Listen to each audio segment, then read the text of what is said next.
Salut à toutes et à tous, on se retrouve cette semaine sur la chaîne YouTube du Couch Corner Club pour parler des playoffs NBA et je retrouve mon pote Rémi. Salut Chu, salut à tous. Salut Rémi, et vous le voyez toujours pas heureusement pour vous, mais il est là, c'est Marc Lavoie. Salut à tous. Alors avant de commencer, de rentrer dans le vif du sujet de la NBA, merci à tous les abonnés, merci à ceux qui nous regardent, pensez justement à envoyer des pouces, à vous abonner encore, parce que ça il n'y a pas de limite, hein, n'hésitez pas. Il y a aussi le compte Tipeee avec le lien qui va s'afficher à la fin dans la description. Voilà. Donc, et merci pour vos commentaires surtout parce que nous ça nous aide. Bon, un peu d'encouragement, ça c'est bienvenu, mais on est motivé, vous inquiétez pas. Et s'il y a des choses à revoir, n'hésitez pas. On le lit et on vous répondra. Voilà. Rémi, j'ai la dalle, j'ai faim. Le menu, mon Rémi. Alors aujourd'hui on va faire un petit format différent, c'est-à-dire qu'on dans le Zoom, je vais vous annoncer un petit peu tout ce qui s'est passé rapidement en termes de résultats NBA. Dans les news. Dans les news. Dans les news. Je vais vous raconter tout ce qui s'est passé en termes de résultats NBA, puisque là on arrive aux demi-finales des playoffs. Ensuite, nous décernerons nos trophées, le Larry Bird Trophy pour récompenser nos coups de cœur, le Tyler Trophy pour récompenser nos coups de gueule. Notre coup de gueule, cette semaine je crois qu'on en a un tous commun. Ensuite, on aura un petit débat dans le Zoom. Du coup, ce sera un gros débat. Oui, un gros débat du coup, oui. On s'interrogera si James Harden, la blessure de James Harden change la physionomie de cette série. Et nous finirons par les pronostics. Voilà mon jeu. Cool. Et bien là, ça s'annonce bien mon Rémi. Alors sans plus attendre, du fun, du sport, du trash talk. C'est le Couch Corner Club, générique.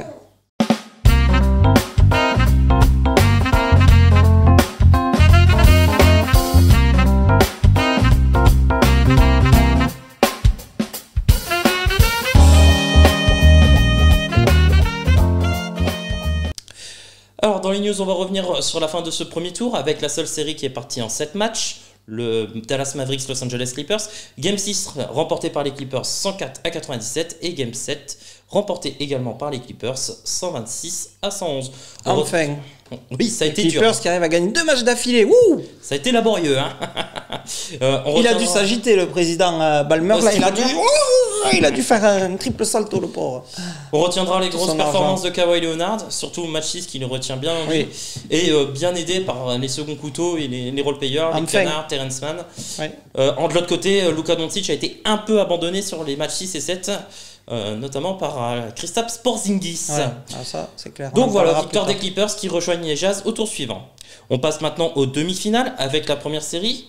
Il s'agit de Milwaukee Bucks Brooklyn Nets avec un premier match remporté de main de maître par les Nets de Brooklyn. Oui, là c'est ouais. 115-107, le score est trompeur parce que les Nets ont dominé. Ils ont quand même déroulé.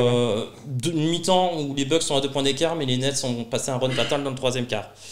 On retiendra aussi la blessure de James Harden au bout de 40 secondes de jeu sur ce match-là. Il y a eu un deuxième match également dans cette série, et là on n'en parle même pas, c'est grosse roustage. C'était un blowout. Terrible. Ouais, d'ailleurs, moi j'ai demandé un remboursement pour le maillot des Bucks et j'ai demandé à rattraper les heures de sommeil qu'on a perdues en regardant ce match. 39 points d'écart. Ouais, mais il faut c'est deuxième contre troisième de la conférence Est, il y a 40 points d'écart. Il faut qu'ils arrêtent de calculer parce que nous on se lève, on paye des abonnements, des machins et tout, on est à fond et en fait c'est du boulga de basket. C'est ça. Donc blowout, 2-0 pour les Nets. Ensuite, match suivant, il s'agit du Hawks Sixers, toujours dans la conférence Est. Et là, on a eu droit au premier upset avec une victoire des Hawks 128-124 contre les Sixers. 20 points d'avance à la mi-temps. Et Trae Young qui réussit la partition, j'ai envie de dire. Qui marche sur Ben Simmons. C'est ça. Et ça me fait plaisir, ça. C'est ça. Je suis content. Ben Simmons qui derrière va se plaindre parce qu'il fait trop de fautes et que les arbitres ne laissent pas les contacts. Non, mais ça c'est sûr, oui, évidemment. Voilà, main de maître. En face, on n'a pas vu la blessure de Jojo, 39 points. Pareil, après, voilà, ça c'est pareil, Jojo, tant qu'il fait ses stats, mais il serait bien qu'il fasse moins de stats et que l'équipe gagne. Atlanta a été solide. Atlanta, et puis Bogdanovic, je l'avais annoncé. Et Bogdanovic met le dagger. Il est jouable en ce moment. Ils ont le don pour climatiser toutes les salles, les Hawks. Oui. Enfin, la dernière demi-finale qui a commencé à l'ouest, il s'agit de Phoenix Suns contre les poulets. Voilà, c'est ça. Belle victoire des Suns, pareil, match tout en contrôle. Il a fallu un run quand même dans le troisième quart-temps pour se débarrasser des Nuggets. Il y a un différentiel de plus 18. Si on prend la deuxième mi-temps, c'est ça. avec moi j'ai retenu la grosse défense de DeAndre sur Nikola Oui, Jokic. et surtout, on sait pourquoi il a été pris premier choix à la draft, la même que Luka Doncic. Voilà. Il a mis un peu plus de temps à développer Luka, mais tu peux aller au bout avec lui. Tu peux te reposer sur ses épaules. Je vais retenir simplement les gros matchs de Mikal Bridges, qui fait un 23-5-5 très très propre et très adroit, et en plus gros chien défensif. Oui, surtout que lui, quand il est arrivé en NBA la première année, il mettait pas un panier. C'est-à-dire que même à l'échauffement, le mec, il était 0. Mais les Sixers, je crois qu'ils doivent le regretter de l'avoir transféré. Et ensuite, je vais retenir aussi la gestion de main de maître de Chris Paul à la fin. Quand il a les deux mains, justement, tout va bien. C'est ça. CP3, avec les deux mains, tout va bien. Donc voilà, on en est à 1-0 pour les Suns, 1-0 pour les Hawks, 2-0 pour les Nets. Et du coup, on attend le premier match entre le Jazz et les Clippers. Ah oui, Jazz Clippers, ouais. Donc là aussi, ça va, un match de copains. Donc voilà pour les news. Je te propose de passer à nos trophées. On enchaîne avec les trophées.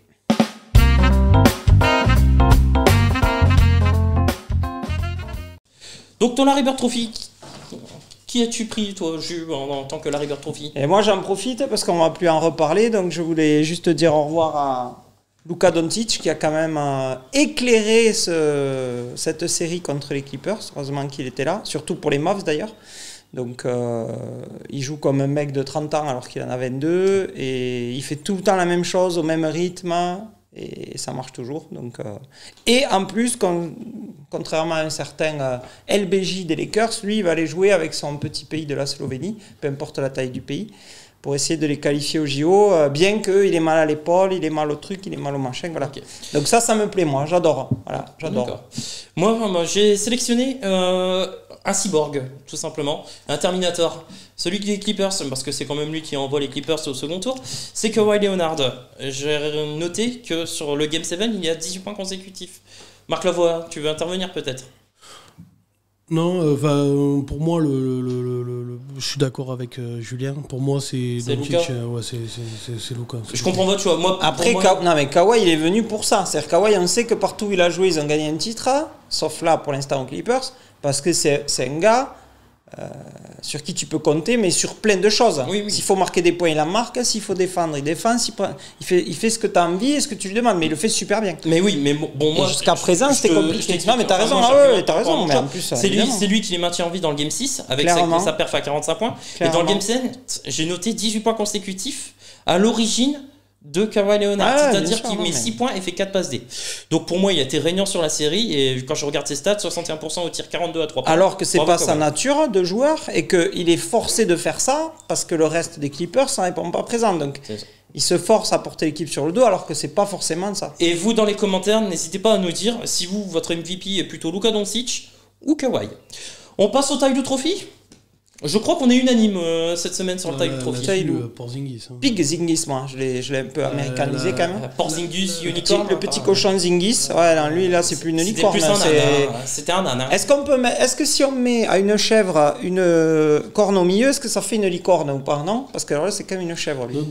Donc tu dis que Porzingis c'est le GOAT. Ah oui, le GOAT, oui, mais il n'y a pas de mais. Si, là, il y a des mais, là, il y a des mais. Alors, franchement, Mark Cuban, il a fait la même recette que pour avoir Nowitzki, que pour avoir Doncic. Donc, de temps en temps, il a le droit de se tromper. Mais là, il s'est quand même trompé à 2,21 m près. Ouais. Il s'est trompé de 2,21 m. Et un match sur deux. Enfin, quand tu vois ses stats, quand tu vois en plus Doncic, ça serait un croqueur de ballon qui ne cherche pas les grands. On pourrait dire, oui, mais il joue avec un petit qui ne donne pas les ballons, machin. Doncic, toute sa vie et toute sa carrière, il a joué avec des grands très grands. Et il n'y a qu'à voir comment il joue avec Boban quand il rentre. Il le cherche tout le temps. Bien sûr. Il cherche les grands et tout. Porzingis, moi, j'en peux plus, quoi. Je vais faire une pétition pour que Boban soit All-Star. Oui, mais Boban, évidemment. À mon avis, toute la Serbie va voter pour lui. Mais oui. Non, mais après, par contre, moi, je donne le salaire de Porzingis, je le donne à Boban et à Hardaway. Par contre, je le divise en deux, je donne une moitié à Boban et une moitié à Hardaway. Après, moi, j'oublie pas contre qui Porzingis a été échangé. Je vous rappelle qu'il a été échangé contre Dennis Smith Jr., qui aujourd'hui, j'ai envie de dire, n'est même plus en NBA, bien qu'il soit au Knicks. Mais on s'en fout, c'est que tu le payes un bras pour ce qu'il produit. Il est payé 100 millions sur 3 ans. Va falloir que Cuban réfléchisse à s'en débarrasser. Alors, ou s'en débarrasser, ou le soigner comme il faut. Mais non, mais il fait de 21, il sera toujours pété. Non, mais lui faire de la muscu, du renforcement du truc, qui joue quand il est en forme. Là, il joue sur un pied. On dirait une danseuse étoile Ok. qui joue. Moi, Bon. tout ça pour dire Petit que gars. en fait, il est passé de 20 points en régulière à 12 points et avec Ah. aucun rôle, aucune responsabilité. Et il était perdu sur le terrain.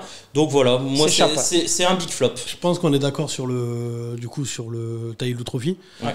On est d'accord sur le Larry Bird Trophy. Du coup, on passe au zoom. Ça zoom.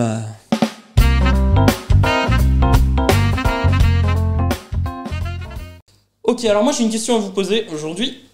Est-ce que vous pensez que la blessure de James Harden qui se pète à l'ischio au bout de 40 secondes de jeu, est-ce que vous pensez que ça change la physionomie de la série?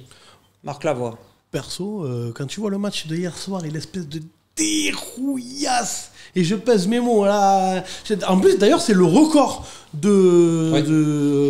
d'écart dans un match de playoff. Jamais une équipe n'a pris autant de points dans C'est la ça. tronche en playoff. En playoff.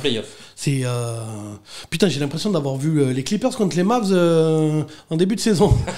Le moins 50. Ah ouais, c'est ça. Non, mais non, c'était- je trouve que c'était violent parce que. Antetokounmpo, je crois qu'il finit à 18 ou 19 C'est ça. points, un truc comme Ouais, ça. il a joué 30 minutes, mais il finit à 18. Middleton. Et le seul qui gaze, c'est Brook Lopez, mais il lui donne plus de ballon après. Ah, mais ils lui ont jamais donné le ballon. Et hein, voilà, le mais ballon comme ça. mais alors, par contre, Ils ont un Golgoth. le Durant, le Irving, les crosses qu'il te fait. Franchement, j'ai regardé j'ai regardé tout le match, mais en première mi-temps, j'ai l'impression que je regardais un freestyle de street. Oui, une mixtape. c'est ça. Que le mec, il mettait ou Uncle Drew, quoi. Le remake ah, d'Uncle c'est ça. Drew. Les mecs, Ouais. ils mettaient des crosses, des trucs, des matchs. Vraiment, j'ai l'impression que je regardais un match de street, quoi. C'était impressionnant, quoi. Et la décadence de Milwaukee, ils se sont, mais plombés. Liquéfiés. Ils Ouais, ont été, mais ça a nuls été à liquide, chier. ouais. Les Nets ont été exceptionnels. Liquide et livide. Franchement. Et est-ce que chapeau. tu penses que le fait d'avoir été aussi bon du côté des Nets, c'est dû à l'absence de James Harden? C'est dû qu'il y a trop de talent. Blake Griffin, moi j'aimerais bien voir la tronche du GM de Détroit là quand il a regardé le match hier soir. Sa tronche, oui, et je pense qu'il s'assied sur un coussin surtout. Parce que ah ouais non, GM clairement, des Pistons. je pense que Parce que là, je il a pense pris qu'il bien, ouais, là, non, il reste debout. Hein. il s'est fait fister Il fait la un- rondelle, mais terrible. il s'est fait fister la rondelle, mais sévère. Hein. Là, Ah non, c'est mais sûr franchement, que- c'est quand tu vois celui-là et même l'autre, le premier match de la série, hein, qui te fait Blake Griffin, il te tombe des tomards à un moment donné, je crois en première mi-temps, il t'en met un, mon gars. Une espèce de bon, alors bravo la défense de Milwaukee, il y a personne dans la raquette aussi, hein, on est d'accord. Hein. Mais il arrive, il prend 10 mètres d'élan, il te claque une espèce de claquette du turfu tonton, un tomard de l'espace. Putain, le GM de Détroit devait être en PLS dans sa baignoire, tu sais, à se bercer bah la là, tête c'est sous l'eau sûr. chaude. Mais à Ah, Détroit, c'était le mauvais piston, quoi. Oui, Oh là là, là, c'est sûr. là Bravo. là, Il a eu des ratés. Là, il y a de la vanne. Là, Le moteur tournait pas rond au piston. En plus, je le savais qu'un jour ou l'autre, il allait y avoir une blague sur la Motown ou sur les C'est pas bagnoles. moi. Voilà, oui, bah, pour une J'avoue fois, que c'est pas moi. pour une fois. Eh oui, Eh, je sais pourquoi tu Eh, mens. c'est vrai que- c'est vrai Je sais qu'il pourquoi est- tu mens, tu me l'as soufflé. Ah, tu j'avais pas voulais fait. la faire et Non, non. finalement tu t'es ravisé. Si j'avais dû pronostiquer, j'aurais. Pourtant, je l'avais écrit sur ma fiche, hein, celle-là, de la faire, mais non. Ouais, bah Pour moi. désolé, je t'ai devancé. Non, mais C'est pour moi, Rémi. c'est moi le faire. j'ai l'impression que ouais, la blessure d'Arden a peut-être libéré un peu les esprits du côté des Alors. Nets. Et il joue mieux. Arden, alors déjà, blessure d'Arden, donc c'est laquelle? Parce que celle-là, quand tu te pètes au bout de 40 secondes un ischio, ça date pas de là. en Mais fait. justement, le problème Voilà. en fait, c'est que il se pète à l'ischio qui est la même blessure que la saison régulière. Et évidemment, donc on se rappelle de son histoire. Oui. d'abord. Non, mais j'aurais une hypothèse. Enfin, Oui, je pense pas qu'elle soit bonne, mais je donne mon hypothèse quand même. te dira, t'inquiète Ça pas. sent les wings. Est-ce que les boîtes de strip et les wings à Houston pour prendre 45 kilos pour arriver à se faire trade, ça n'a pas joué C'est sur les exactement, ischios, mais tu c'est vois. que ça. Mais c'est que ça. Je sais pas, J'allais y parce venir. On en a discuté On se hier rappelle soir qu'il avec, était. on en a discuté hier soir avec Rémi, il est pas du tout d'accord avec ça. Non, je suis pas d'accord. Il était gras comme un loukoum à Houston, il s'est ça. fait grossir exprès en disant oh je veux plus jouer, Oh, il en pète, il mettait des t-shirts trop petits et il faisait que bouffer. Et comme par hasard, en 15 jours, il était tout fit quand il est arrivé au net. Ouais, ça veut dire mais- non mais ça veut dire qu'il a taffé Il a taffé comme sévère. un enfoiré. Mais il a Et peut-être du caché coup, des le polochons corps, sur son non, maillot. et le corps, il a dit non. Là, les ischios, c'est qu'une blessure de répétition. Hein. C'est pas un truc que tu te pètes un genou. Voilà, tu te pètes un genou. T'es tombé sur un pied. Un ischio, c'est à force de tirer dessus, il pète. Donc, Pour en revenir au cherche pas. débat, moi je pense qu'en fait il s'est pété parce qu'il a peut-être tiré un peu trop sur la corde. Oui, C'est-à-dire que Durant a loupé des matchs, Kyrie a loupé des matchs, et il fallait quand même que les Nets gagnent. Oui, Et il a donc, tenu Harden un peu la baraque. Non, mais- a tenu la baraque pendant que les deux autres étaient absents. Alors, sur ce que ça change dans l'absolu pour les Nets, en interne, il ne devait pas compter dessus. C'est-à-dire que la blessure au ischio, tout le monde savait que ça allait faire... c'était Alain Poster qui rentrait. Donc il a fait une action, 40 secondes. Oui. Quand tu sors au bout de 40 secondes, c'est que tu jouais blessé. C'est pas possible. Sauf si tu prends un doigt dans l'œil ou qu'on te casse le genou. Là, c'est pas le cas. Donc, les Nets, je pense qu'ils étaient organisés comme ça. Ça leur a pas fait un trou, tu vois ce que je veux dire, ni un trou derrière, ni un trou dans l'effectif. Ils ont fait jusque-là. Ils ont fait 8 matchs ensemble, ils sont habitués. Et comme dit Marc Lavoie, pour une fois, et il commence à devenir technique un peu au basket, on va le garder. Je t'emmerde. Quand t'as Kyrie et KD qui jouent comme ça, à côté, je peux y aller. Moi, je pouvais rentrer avec les Nets contre les Bucks. Je peux rentrer 3 minutes à la fin, il n'y a pas de problème. Ouais, même au début. Et regarde qu'ils font rentrer Brown qui joue le Brown là, qui est arrivé des Pistons, là, ouais. Bruce Brown. Le mec, il fait un 95, alors il saute un peu haut, machin. Il rentre, mais qu'il soit là ou pas, c'est pour faire le 5e, tu vois. Oui, lui, il se régale, il saute, il fait des trucs, des machins, mais ils n'ont pas besoin de lui, c'est pour pas être à 4. Moi, je suis agréablement surpris parce que pour moi, Harden est de loin le meilleur playmaker de l'effectif. Et moi, quand je vois les passes, extra-passes à chaque fois, je suis très agréablement surpris par le jeu des Nets. Mmh. Après, les Bucks défendent de manière. Alors, il y a ça aussi. Moi perso, je réfléchis vite fait, mais là, en tout cas, dans ces playoffs-là, des matchs qui a eu lieu, aucune équipe m'a impressionné à ce point-là. Hein. Oui, mais alors, et aussi... En plus, c'est beau à regarder. Je veux dire, un mec, ça amène des gens sur la NBA, mine de rien, parce qu'un mec qui est devant sa télé à ce moment-là, qui tombe dessus par hasard, je veux dire, c'est un peu... Au lieu de regarder très chasse, à 4h du mat, il regarde ça. Non, mais c'est vrai. Bonjour, je vais me préparer la photocopieuse. C'est ça, ouais. C'est pareil. Non, franchement, je veux dire, un mec qui connaît rien au basket, il tombe sur ce match hier soir, il se dit putain, mais ça déchire le basket. Oui, et alors. Ça tue sa mère, hein. Ça dépend parce qu'il va se dire aussi, il n'y a pas de match quoi, ça fait chier. Oui, mais le blowout, il est pourri. Mais je te parle de la première mi-temps, où tu sais pas encore comment ça. C'est vrai. Les crosses, les dunks. Oui. Un cross de Kyrie Irving, derrière avec une claquette de Griffin et tout ça, machin. Je veux dire, c'est beau, regarde. Oui, c'est fun, spectaculaire. Alors, par rapport à Harden, pour rentrer un tout petit peu dans la technique, Harden, c'est un joueur qui ne joue qu'avec la balle. Et pour jouer avec le ballon, il fait 400 dribbles entre les jambes.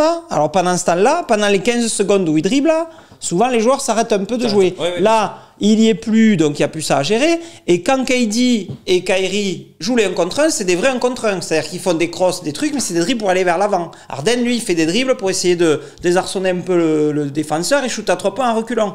Donc, les 15 secondes où il n'a pas la balle, forcément, les mecs, des Joe Harris, des Shamet, des Brown, là, même TLC, tout ça, ils touchent le ballon. Donc c'est sûr qu'ils sont adaptés et ils ont changé leur jeu, du coup. Et même, je vais plus loin pour répondre à ta question, moi je pense que pour l'instant, c'est aussi grâce à la blessure d'Harden qu'il joue comme ça. Oui, je pense aussi. Parce que le jour où il va revenir en disant « Ouais, mais moi je veux mes 25 tirs et mes 63 dribbles », là, on verra comment ça va se passer. Hier soir, au niveau vitesse, alors, toute proportion gardée, j'ai eu un peu l'impression de voir les Warriors en termes de... Non, mais parce que je veux dire, ça passait. Oui, je comprends. Les Warriors, d'ailleurs, Cleveland avait ce problème-là. C'est-à-dire que Cleveland savait très bien, pendant les finales où il y en a eu 15-25 d'affilée, là, Cleveland savait très bien que si tu veux battre les Warriors, il faut les ralentir.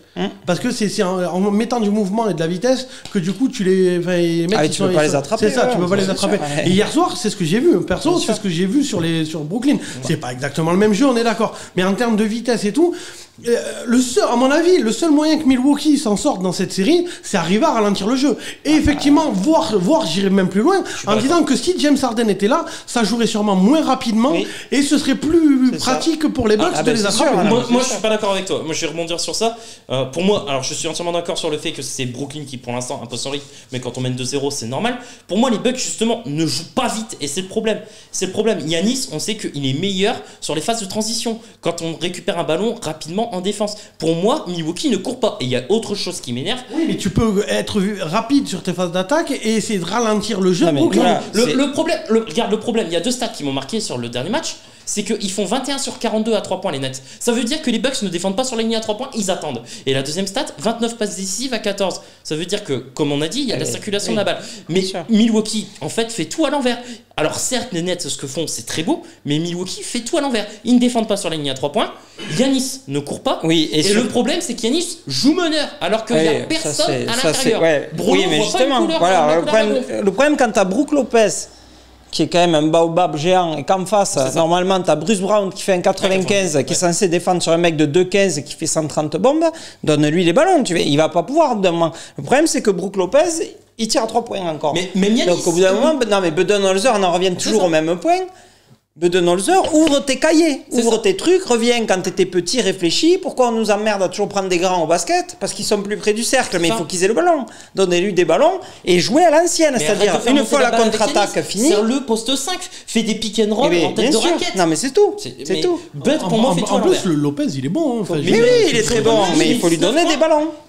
Son premier match, il met 19 points, il a 75% au shoot. Oui. Et après, ils arrêtent de y en donner. On dirait Utah avec Gobert qui veulent pas lui donner de ballon. Et voilà, alors. Oui, bon, c'est pas le même niveau, mais d'accord. Non, parce que Brolo, en fait, lui, il a plus de technique de haut cercle, donc tu peux en plus le gaver. Après, il a sa détente, donc tu sais que lui, tu vas pas faire des allées ou pas, il saute pas. Mais par contre, le mec qui travaille de haut cercle, il fait 130 kilos, ça use, quoi, au bout d'un moment. Et voilà, je comprends pas les Bucks là, moi franchement. Non plus, ce qui est criant, en plus, c'est qu'on l'a vu sur la première mi-temps du premier match. Brolo dominait tout, mais de la tête et des épaules. Ça fonctionne, ils arrêtent. Et même Yanis, il y a personne qui peut l'arrêter. Donne-lui le ballon en poste bas. Oui, ou en poste bas. Ouais, bien sûr, il a beau faire 2-10, mais c'est une feuille de papier à 4. En plus, au poste 5, t'as qui? T'as Griffin. Oui, qui joue 4 ou 5 et ils ont mis Brown en 5. Il est pas à la hauteur. Et s'il fait rentrer Jordan, ça sera pas. C'est ça. Donc, Claxton, il a joué 10 minutes. Moi, s'ils veulent gagner, la clé pour moi du match, de la série, si Milwaukee veut prendre des matchs, c'est ralentir l'attaque de Brooklyn. Pour moi, c'est accélérer. Non. Ralentir l'attaque. Ralentir l'attaque de Brooklyn. Donc, ça veut dire déjà commencer à défendre dès la ligne médiane. Tu vois, monter beaucoup plus haut. Défendre sur la ligne 3 points. Entièrement d'accord. C'est ça, déjà, de défendre plus haut, donc ralentir l'attaque de Brooklyn, accélérer sa propre, surtout ses contre-attaques, tu vois, c'est ça. Enfin, voilà. Parce que Yanis aime courir, tout ça. C'est ça.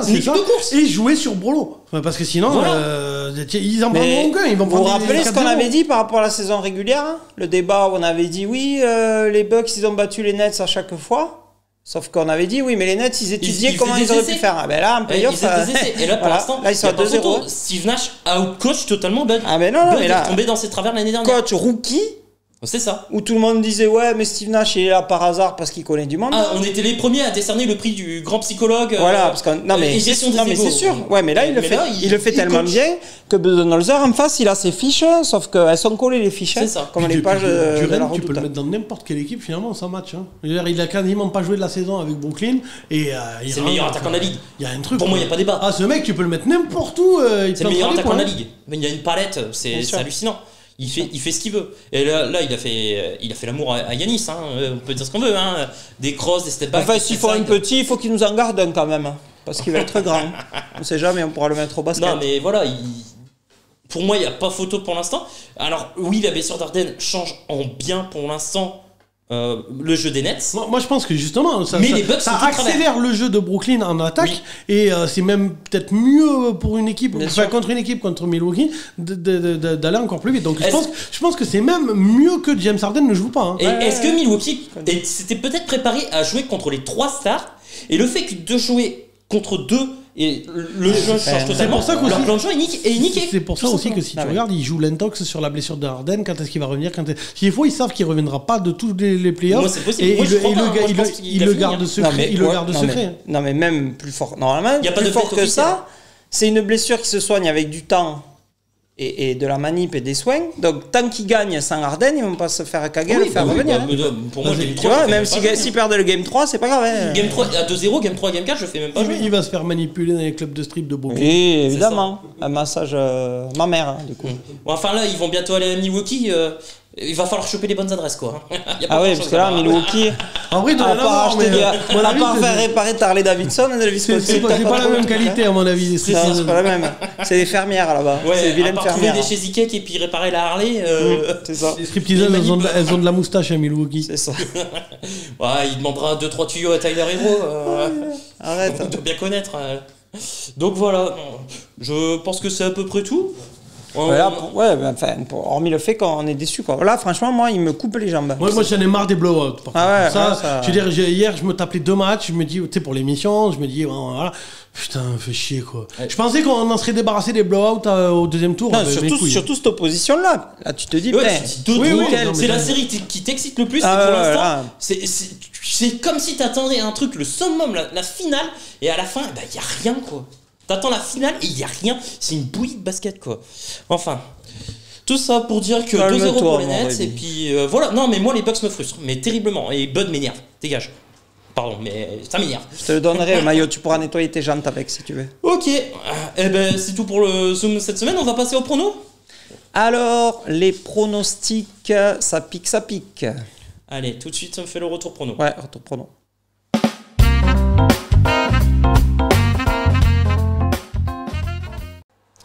Alors, retour prono. Cette semaine, j'étais meilleur que vous, les gars. Je fais un petit. Alors, on n'a pas été très en réussite. Hein. Non, mais là, je m'inscris en faux, c'est lui qui compte. Comment tu es Marc Lavoie, là, on est en train de se faire.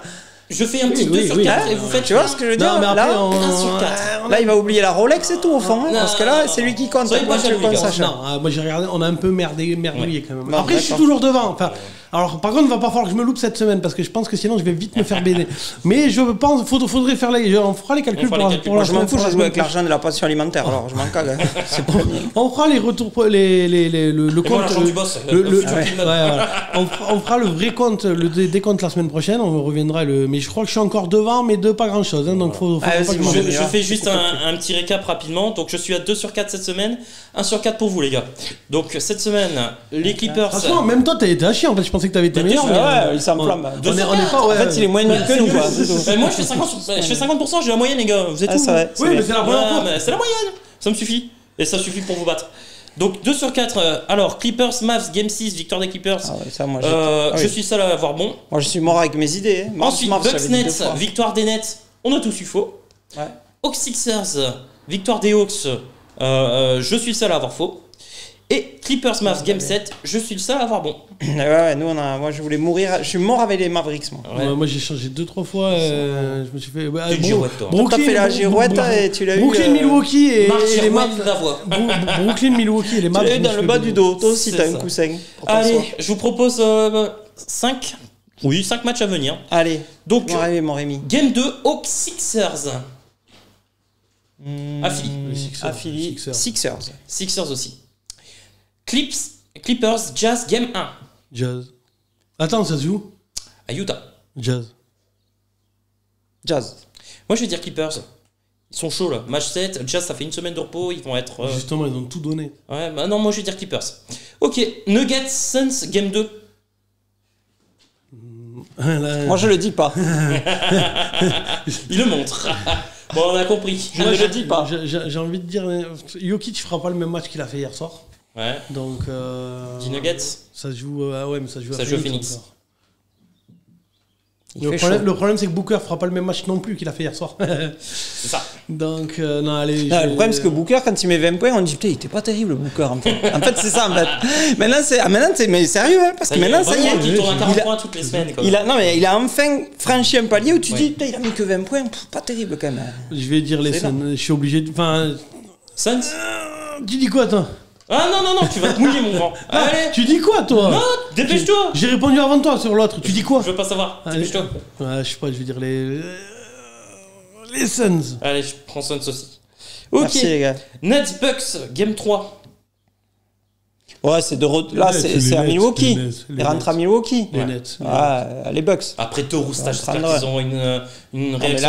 Moi, je vais dire les Bucks aussi. Même s'ils mettent, ils vont mettre du laxatif dans l'eau, des nets, ils vont faire un truc. C'est pas possible de les enfermer dans le vestiaire. Je suis d'accord sur la théorie, ça se joue à Milwaukee là, qu'ils ont pris une dérouillée, mais je pense que Brooklyn est largement trop fort, donc je vais dire Brooklyn. Moi je pense ils sont super adroits sur les 2 premiers matchs. Comme je te dis, ils font encore 50% à 3 points. Ils feront pas 50% à 3 points sur tous les matchs. Et moi je pense que là, revenir à Milwaukee, je pense qu'ils vont se prendre 2-3 baffes dans la gueule. Et, là il faut qu'ils durcissent. Au niveau de l'orgueil, je pense que là ça va y aller. Et je pense que Milwaukee va se réveiller sur ce match 3. Donc Bucks, toi tu dis Nets et toi? Bucks. Okay. Bucks. Et Clippers, Jazz, Game 2. Clippers, Jazz, Game 2. Je vous devance, moi je mets Utah. Alors là. T'avais mis quoi au premier? Au premier, j'ai mis Clippers. Ouais, mais Clippers. Nous, on avait mis Utah. Ouais. Le problème des Clippers, c'est que ça ressemble Et à le rien, problème de en fait. Utah, c'est que si t'as pas l'adresse.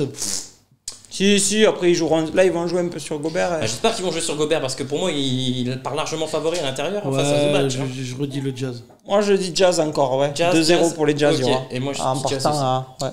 Ok, voilà pour les pronos. Et ben, c'est tout pour cette semaine. C'est déjà pas mal, je pense. Hein. C'est tout. Déjà? Et oui.